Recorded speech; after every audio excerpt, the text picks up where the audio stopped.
Foi com alguma hesitação que, cerca de uma semana após nossa frustrada viagem pelo leste de Long Island, Linda me ligou para contar que tivera um sangramento nasal grave e praticamente sem precedentes em algum momento da noite. Pela manhã, ela encontrou extensas manchas de sangue no rosto, no cobertor e no lençol de cima da cama. Em outros pontos da casa, ainda havia mais sangue seco, que ela rastreou até um pequeno corte no alto da cabeça. O travesseiro ficou grudado no meu cabelo, disse ela. Foi a forma como Linda descreveu a gravidade do sangramento. Agrava ainda mais o mistério o fato de que ela não se lembrava de ter acordado durante a noite. Não conseguia imaginar como havia dormido com um sangramento tão intenso, nem como tinha recebido o ferimento no alto da cabeça. Ainda assim, apesar das circunstâncias intrigantes, ela não queria permitir a si mesma pensar que aquilo pudesse ter alguma relação com os UFOs. Quando me ligou, ela deixou de mencionar outro incidente recente, que na época considerou sem importância. No dia 12 de novembro, uma semana antes do sangramento nasal, ela tinha ido visitar a sobrinha Lisa em seu consultório em Port Peace, Nova York. Era uma visita de rotina que acabou se revelando extraordinariamente importante. Antes de terminar, Lisa Bayer, doutora em medicina podiátrica e atualmente cirurgia podiátrica, fez uma radiografia da cabeça da tia. A imagem mostrava claramente a presença de um complexo objeto metálico radiopaco na cavidade nasal de Linda. Quando finalmente vi a radiografia, quase 2 semanas depois de ter sido feita, fiquei atônito, pois ela fornecia uma evidência sólida de um implante alienígena, uma prova radiológica inconteste. Aí você vê a radiografia no nariz da Linda, feito por sua sobrinha, e ele tem esse objeto um formato muito peculiar, né? Lisa sabia de alguns detalhes das experiências de UFO de Linda e de seus encontros com Richard e Dan, e decidiu investigar o que considerava ser assunto interessante. Desde que tinha cerca de 10 anos de idade, Lisa, mais tarde me contou, lembrava-se de sua tia falando sobre aquele caroço na lateral do nariz e a cicatriz que o médico encontrou mais acima, por dentro.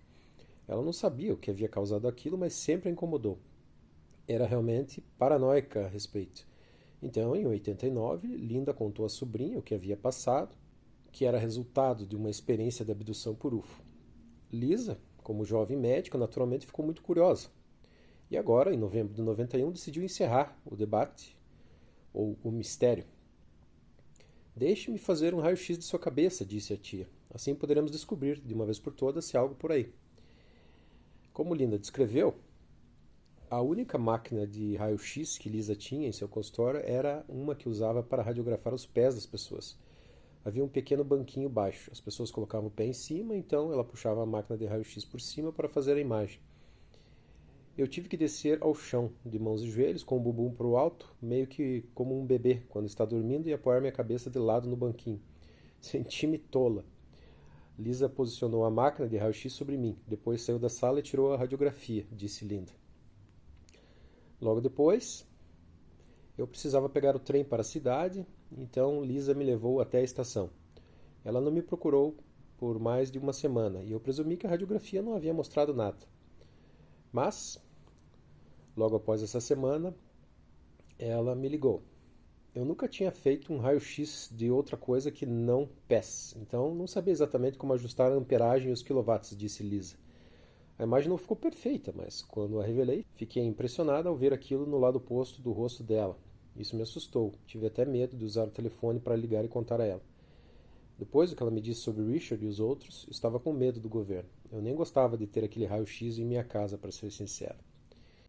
Lisa então mostra o raio-x a Linda, né?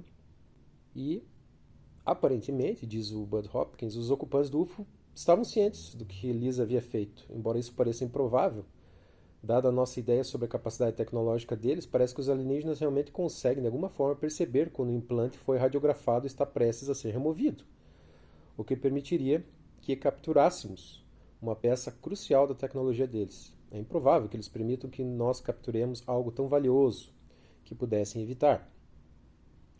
Logo depois, antes que Linda ou eu tivéssemos visto o raio-x de Lisa, os ocupantes do UFO aparentemente abduziram Linda de novo de seu apartamento e removeram o implante, causando assim o sangramento no nariz e impedindo que nós recuperássemos o artefato. Pelo menos essa era a minha teoria. Um raio-x posterior e um exame feito por um especialista em nariz e garganta confirmaram que o objeto não estava mais lá.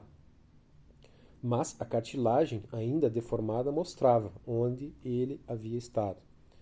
Desde o início de nossa conscientização sobre o fenômeno UFO, quase todos os aspectos da capacidade tecnológica alienígena desafiam a nossa imaginação. De nossa perspectiva, simplesmente não conseguimos compreender como os UFOs conseguem acelerar a velocidades incríveis em frações de segundo, nem como fazem curvas em ângulos retos sem desacelerar. Não temos ideia de como os abduzidos podem ser movidos através de superfícies sólidas e como indivíduos, automóveis, podem ser levantados por feixes de luz. Também não sabemos como a comunicação telepática é realizada, nem como os alienígenas conseguem paralisar seus capturados e obter a aparente cooperação deles. Diante de toda essa realidade estranha, a ideia de que os ocupantes do UFO soubessem do raio-x e fossem capazes de remover o implante de Linda a tempo de que não caísse em nossas mãos não parece surpreendente. Outros casos de abdução também apresentaram exemplos deste padrão. Podemos apenas supor qual seria o propósito deste objeto. Diversas funções possíveis vêm à mente. O implante pode funcionar, por exemplo, como um pequeno transmissor, semelhante aos microchips eletrônicos usados para monitorar animais selvagens na natureza. Também pode ser algum tipo de dispositivo de monitoramento que registre tudo o que os alienígenas possam ter curiosidade, como pensamentos, sensações, emoções, informações de toda espécie. Ou ainda pode ser um dispositivo de controle, uma forma de influenciar o comportamento do indivíduo ou enviar informações. Talvez nada disso. A dificuldade em especular com precisão sobre a tecnologia alienígena pode ser ilustrada por um exemplo simples. Imagine uma tribo primitiva na Nova Guiné que se depara com restos de um velho artefato ocidental como um aparelho de rádio. O que eles pensariam? Nós, de fato, podemos estar em uma situação semelhante, de ignorância absoluta, em relação aos artefatos criados e instalados pelos ocupantes do UFO no corpo das pessoas. As circunstâncias do que eu presumo ser a localização do implante nasal de Linda são bem relevantes. No verão de 75, quando ela estava grávida de seu primeiro filho, ela e seu marido passaram férias em um resort nas montanhas Catskill, voltado para famílias ítalo-americanas. O local chamava-se Cedrine, e Linda mencionou recentemente, 20 anos depois, que embora tenha gostado da estadia, havia um problema. Colocaram sal demais na comida. A par da brincadeira, houve também um problema sério em Cedrine, algo que a incomodou por longo tempo. Foi lá que Linda vivenciou um período de tempo perdido, missing time, encontrando-se distante de sua cabana no meio da noite, extremamente assustada e desorientada. Em julho de 1990, fiz uma sessão de hipnose para investigar esse incidente. Sem entrar em detalhes sobre a extensão da experiência, o aspecto mais importante para o nosso propósito aqui é a lembrança de Linda de que uma longa agulha com um pequeno objeto em sua ponta foi inserido em sua narina direita. Como ela descreveu, esse pequeno objeto metálico não possuía aquelas espirais salientes que aparecem no raio-x. Esse detalhe é importante, por causa de 2 casos anteriores em que mulheres abduzidas descreveram objetos sendo removidos pelos ocupantes do UFO. Os implantes foram retirados da orelha de uma mulher e do umbigo de outra. Se ambos foram recuperados hipnoticamente, as mulheres apresentavam implantes semelhantes aos de Linda. Quando esses cilindros estreitos eram tocados pelas mãos alienígenas, pequenos apêndices em forma de franja surgiam nas laterais, funcionando, por assim dizer, como farpas de anzol, garantindo que esses implantes ficassem firmemente no lugar. Nunca antes divulguei essas informações ou qualquer descrição desses objetos com franjas, portanto, até que Linda visse o raio-x de seu implante. Ela não tinha conhecimento desse detalhe da ancoragem. A lembrança hipnótica de 90 de um objeto liso sem franja sustenta essa afirmação. Assim, o raio-x fornece mais evidências da veracidade do depoimento de Linda e do fato de que suas experiências com UFO ajudam a descobrir padrões pouco conhecidos. Por causa de outros acontecimentos, adiei qualquer investigação sobre o evento daquela noite de novembro de 91, pouco antes de Linda acordar, com o nariz manchado de sangue e sem o implante nasal. No entanto, em 9 de janeiro de 92, cerca de 8 semanas depois, realizei uma sessão de hipnose para descobrir o que havia acontecido. Após a indução, Linda começou a descrever seus sentimentos. Seu marido estava no trabalho, os meninos dormiam e ela se sentia deprimida. "Vou dormir", pensou, indo para a cama, apagando a luz e refletindo sobre sua tristeza. De repente sentiu fome. Levantou, foi pegar uma fruta. Havia um prato de frutas na mesa da cozinha. Laranjas, tangerinas, maçãs. Ela pegou uma laranja, pegou uma faca, colocou um papel toalha e começou a descascar a laranja. E de repente ela não se sentiu bem, ouviu um barulho na sala de estar. E pensou, o que é isso? Quem está aí? Quem é você? Às vezes, Johnny se levantava. Johnny, você se levantou? Ela perguntou. E ouviu algo. Ela saiu da cozinha e viu uma silhueta, com uma luz ao entorno. Oh não, alguém está na casa. Não de novo, aquele homem de novo. Está com aqueles seres. O homem a que Linda se refere é uma figura muito alta, sem pelos, com feições mais humanas do que a de seus companheiros alienígenas pequenos e cinzentos. Ela sente que já viu essa criatura híbrida em uma experiência de abdução anterior. Voltando para a cozinha, tenta sem sucesso evitar olhar para os três intrusos. Ao desviar o olhar, ela vê seus reflexos no espelho da parede. Nesse momento, o homem alto fala com ela em uma língua que parece alienígena. E ela tenta repetir as palavras. Eu não entendo o que você disse. Você está me deixando louca. Volte a dormir. Eu não posso voltar a dormir se tem gente na minha casa. Há dois daqueles seres com macacões azuis. Volte para o seu quarto, ele diz. Não. Ele a leva para o quarto. Ele é enorme, mais de 2 metros de altura. A coloca na cama de lado. Ela se sente anestesiada, não consegue falar, consegue ouvir, mas não se move. O que ele quer? Não tenha medo. Eu estou com medo. O que você está fazendo aqui? Eu já ouvi antes. Ele coloca os dedos no nariz dela. Eu preciso tirar isso. Há algo aí. Ela pergunta. Sim, eu sei, mas não sei o que é. Independentemente do ser alto, ser híbrido, e ter a intenção de responder às perguntas de Linda ou simplesmente criar uma espécie de tela de fumaça, existem algumas hipóteses factíveis. A primeira delas, talvez mais difundida, é de que realmente haja um acordo de governo. E esse direito a que a criatura se refere está previsto no acordo que o país estadunidense na América fez com essa raça que abduz seus cidadãos. Uma segunda hipótese, também bastante difundida, é de que esses seres teriam nos criado. Então, digamos que eles teriam essa ascendência sobre nós e, portanto, ao menos na cabeça deles, teriam o direito de manter suas pesquisas em relação aos seus seres criados. Essas hipóteses são minhas.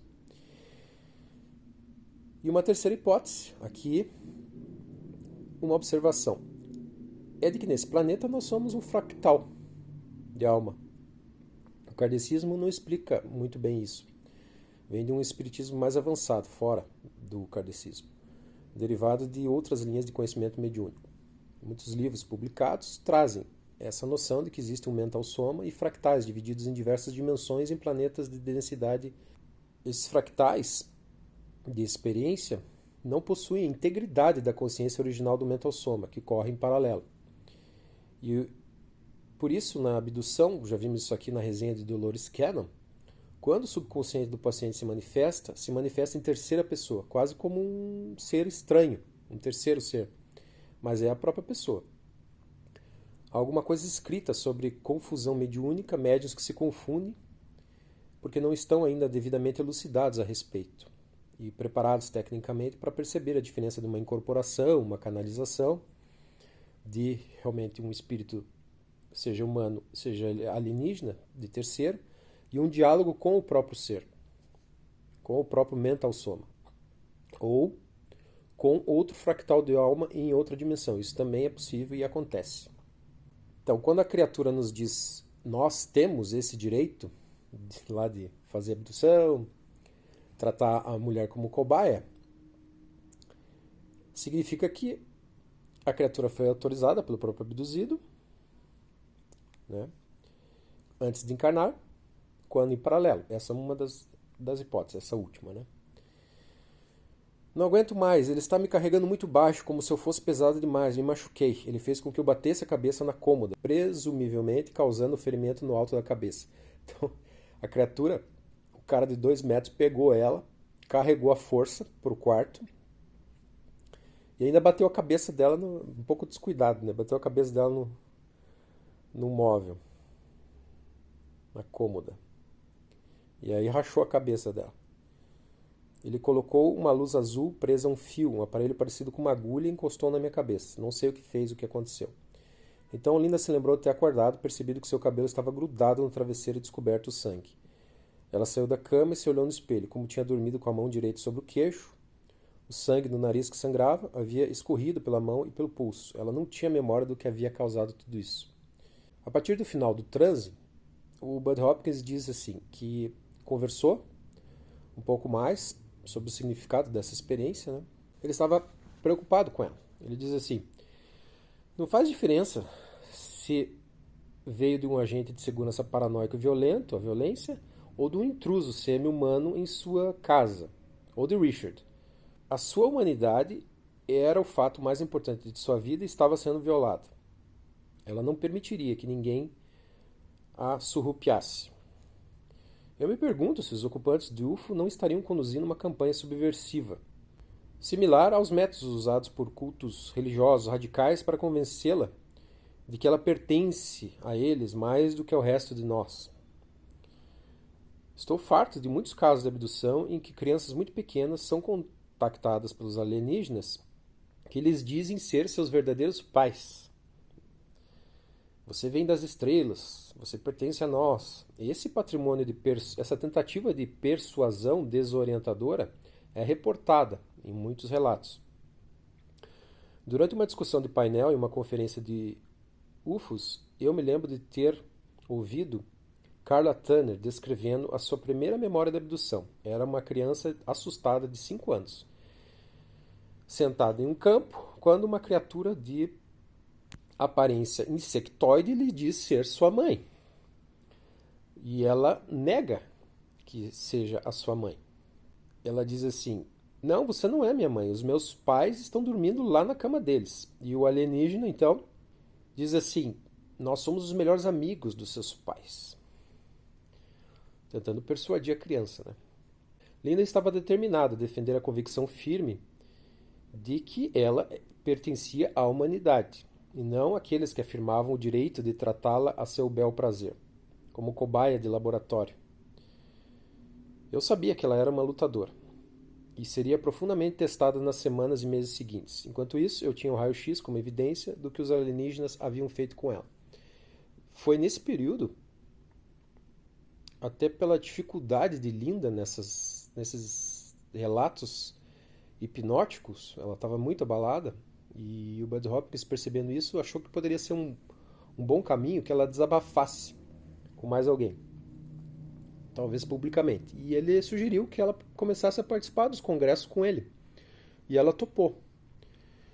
E esses congressos foram muito bem sucedidos. Ela também se sentiu bem de poder relatar a pessoas estranhas, né, fora do seu circuito de vida familiar, sobre a experiência, né, e também dividir com outros abduzidos essa questão.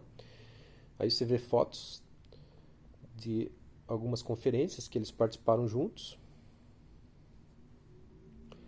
Aí uma foto da Linda com a esposa do Bud Hopkins, que segundo o documentário Abduzido em Manhattan, criou todo um factoide sobre uma suposta fraude, né, desse relato de abdução.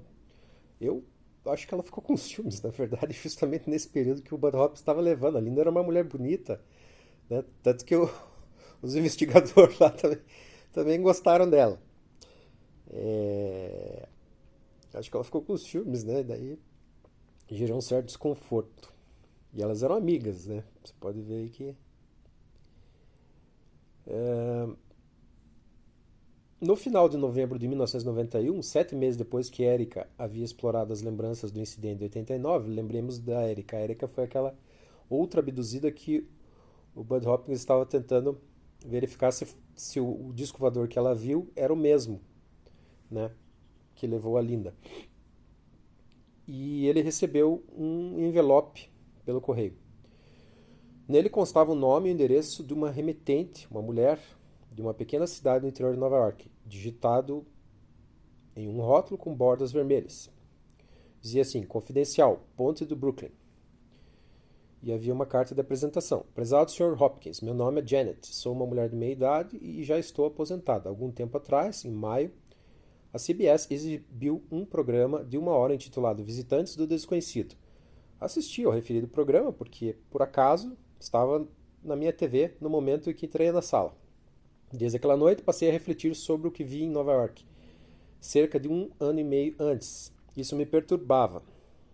Eu estava indo muito bem até aquele programa. Ao longo desse ano e meio, falei sobre o que vi apenas uma vez e me fizeram sentir ridícula. Nunca mais falei a respeito. E nunca mais voltei a Nova York depois do que vi. Embora nós não nos conheçamos e provavelmente nunca venhamos a nos conhecer, não posso deixar de sentir tristeza ao escrever sobre isso. Por outro lado, também sinto certo alívio, que devo fazê-lo. Permita-me explicar como encontrei você. No dia seguinte à exibição do programa, estava determinado a encontrar alguém com quem pudesse contar o que vi. Mas não podia falar com qualquer pessoa. Nunca li nada sobre o assunto UFO. Porém, sabia que existiam livros a respeito. Então fui à livraria local. Lá folhei rapidamente muitos livros e o nome do senhor me chamou a atenção. Li um pouco do que o senhor escreveu no seu livro Intruders e isso despertou meu interesse. Peço desculpas por não ter comprado seu livro, mas quem sabe eu faça no futuro, assim que eu puder me acalmar. Janet explicou em sua carta, em conversas posteriores, que ela havia telefonado para a editora em busca do meu endereço. E eles disseram que não poderiam lhe dar a informação. A recepcionista, todavia, comentou que eu morava em Nova York. Então ela ligou para a assistente do diretório, perguntando se havia algum registro de Hopkins em Nova York. E a resposta foi sim. Aí ela procurou nas páginas amarelas de Manhattan e encontrou meu endereço lá. Ela desejava permanecer anônima, pois sua família e amigos não aceitavam bem esse assunto. Não queria ser ridicularizada. Demorou 2 meses para que eu pudesse reunir coragem e escrever a carta e desenhar os esboços que a acompanham. Não quero me envolver com esses acontecimentos sobrenaturais, mas preciso saber de você o que está acontecendo em Nova York e se isso ocorre com frequência. Em uma noite de quarta-feira, 29 de novembro de 89, fui a uma festa de aposentadoria em Brooklyn para o meu chefe, que estava doente.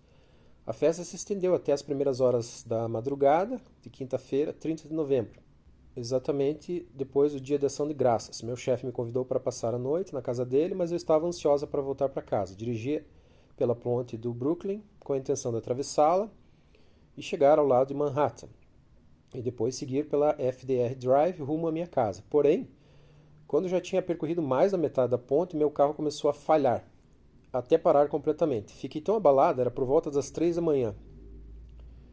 Tentei ligar os faróis, mas eles não funcionaram. Não sabia o que havia acontecido. Tinha medo de sair do carro. Estava muito escuro na ponte e eu não queria ser atropelada por outro veículo, nem ser assaltada. Olhei pelo retrovisor para ver se vinham outros carros. E de fato vinham, só que eles também tiveram os faróis apagados e pararam atrás de mim. Eu não conseguia entender o que aconteceu. Até hoje não entendo. Aí olhei para fora e pensei ter visto um prédio em chamas em Manhattan. O céu se iluminou completamente. Sr. Hopkins, as palavras não conseguem expressar o que eu vi naquela madrugada na ponte. Você teria que ter visto por si mesmo. Junto a essa carta, procurei fazer alguns desenhos, o mais fiéis possíveis. Pode ficar com eles. Essas imagens jamais sairão da minha memória. Talvez você pense que eu esteja louca. Mas então, todas as outras pessoas que estavam nos seus carros também eram loucas. Pensei inicialmente, como disse, que um prédio estivesse em chamas, mas fiquei chocada ao constatar luzes muito intensas que ofuscavam a vista e uma aeronave ameaçadora. Pequenas bolas saíram de uma janela, uma após a outra, da segunda janela da esquerda, entre as 6 daquele lado de um prédio, próximo à ponte. Eu fiz questão de contar. Havia luz suficiente para que milhares de pessoas testemunhassem aquilo de outros pontos da cidade. Fiquei aterrorizada. Vi todas aquelas bolas se desenrolando ao mesmo tempo e então se pôde distinguir 4 pequenos seres, parecidos com crianças suspensas no ar. E houve muitos gritos nesse momento das pessoas dos carros atrás de mim, gritos de pavor mesmo. 3 dos seres tinham cabeças desproporcionalmente grandes em comparação com crianças normais. E havia o que pareceu ser uma menina que usava um tipo de vestido branco, uma espécie de camisola. Sr. Hopkins, eu queria conversar com as pessoas que estavam atrás de mim. Estava muito abalada, mas elas estavam muito perturbadas. Algumas começaram a correr ao redor dos carros com as mãos na cabeça, gritando de pavor e incredulidade. Tudo pareceu muito rápido, de repente, e terminou rápido também. E ela agradeceu e assinou Janet Kimball. E o Bud Hopkins coloca que, embora a carta tenha usado o verdadeiro nome, endereço e telefone, ele usou esse pseudônimo, Jane Kimball, para manter o sigilo da moça, a privacidade. Ela disse que depois que a nave partiu, daí os carros voltaram a funcionar, ela pôde voltar para casa. Né? Fazer mais um pequeno parênteses aqui, para ressaltar a cena de como seria uma manifestação pública coletiva de um UFO por mais tempo, como muita gente torce para acontecer. Se nesse pequeno episódio já teve gente surtando em cima da ponte, admira ninguém ter pulado, né? Imagine um UFO gigante se permitindo filmar por algumas horas. Vai ser o caos. Não estou dizendo que não vai acontecer, mas realmente a maioria das pessoas não está pronta. A gente sem estrutura psíquica para reconhecer, né, que houve todo um conjunto de crenças sobrepostas, né, e que essas crenças possam ser desafiadas assim de um momento para o outro. A maioria não quer lidar, na verdade, com algo tão extraordinário e desconhecido, principalmente, né? E gera um instinto de medo muito profundo no ser humano. Essa autossegurança que a gente tem, né? De controlar o planeta Terra, de ter o controle sobre os fenômenos, né? Que é falso. Bud Hopkins ligou para ela algum tempo depois. E ela acrescentou que o relógio de pulso também dela parou. Eles marcaram almoço, daí para ele entrevistá-la. Ele pediu para gravar essa conversa, ela deixou. Ela disse que lembrou muito o blackout de 67 na região nordeste da cidade. Ela já era uma senhora de idade, né? E ela comentou que as luzes da ponte também, a tensão diminuiu, elas ficaram bem miudinhas, assim. Então, acho que não houve aquele blackout que consta lá na série Abduzida em Manhattan.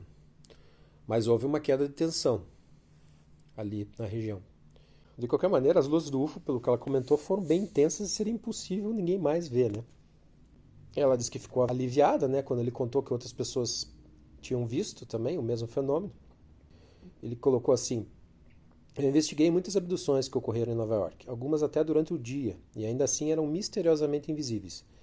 Em um caso noturno, o OVNI pairou sobre uma rua com todas as luzes apagadas e o abduzido foi levado para um círculo escuro, praticamente impossível de ser visto contra o céu noturno por alguém na rua.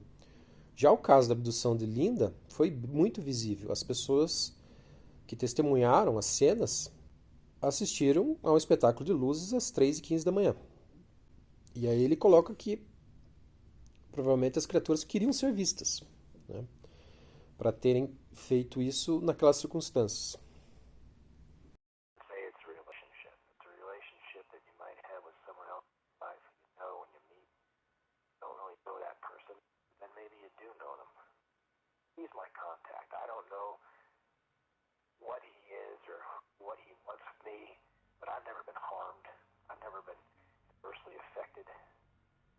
You're saying that some of the spacecraft has edges that aren't connected.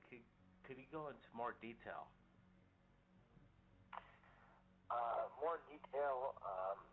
Sure, I can give you more detail. You're looking at the video I sent you, and from there, you want to know what it's like on the inside and what it's like in terms of the light. The only thing I can tell you is that it's nothing like you've ever experienced before. But somehow there's something familiar about it. There's something you're not surprised about it. Is there a fear factor? Certainly is. But I've had these experiences before, and the video that I sent in, that this is real. Why do you call it the Ark? That's just my description of what this is. This is a major vessel, not a small craft, not a transportation device. This is a large vessel. It's almost a world unto itself. It's so massive. I have a close friend that I've had for a long time that I used to live in an area in the southeastern area of the country, South Carolina, near the Rockies. And he now lives in California. He contacted me, as he does every so often. He you let me know that you folks were out there and this was a forum that I might be able to share this information with, because frankly, I'm not one talking about this all the time. It's not that I'm embarrassed about it or I'm ashamed about it or either way. It's just as part of my life that's been